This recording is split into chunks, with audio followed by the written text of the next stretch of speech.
How to turn your startup idea into an actual startup. So before you start a legal entity or anything or spend a lot of money on product development, you first need to test your idea. So if you have a software company, you can vibe code the first prototype within a few hours and then send it to your friends to test it and get the first customer feedback. And then you can iterate on the design. And then only after you have the first MVP, the minimal viable product, then you can continue with actually incorporating a company. So now where you have your MVP and you're ready to ship, now you need to incorporate your company to raise investments and actually start selling. Many people do the same mistake, that they start a company in the same country they live in or even in the same city. And it sounds convenient to open a company there where you live, but it's not actually the best choice. If you want to open a startup and raise venture capital and you're like from Germany and then you're in the wrong country, you don't actually need to move to the country to start a company there. You can have 100% foreign ownership in many countries. So if you plan to raise venture capital, you can open a Delaware C Corp in the United States, which helps you with VCs and angels. But if you want to reduce taxes and don't want to pay anything to the government, then you can open a Dubai Free Zone LLC, basically offshore company where you can trade with.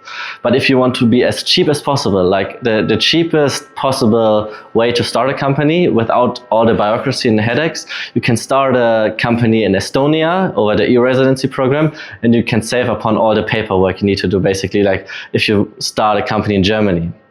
Let's say you want to start a company that's more capital intensive, like you need to ship a product, like a hardware product or something like more difficult where you need more starting capital.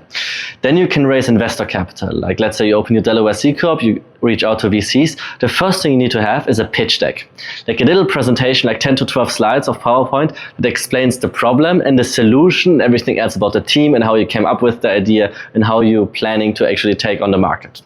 So you need to have a business plan in place and you need to have financials in place, like expectations, like how far will the company be in 3 years, how much cash do you will burn, what's the use of funds, like how will you use the funding from the investors. So this is like one of the early steps you need to do to actually raise funding, and then you can apply to startup incubators and accelerators.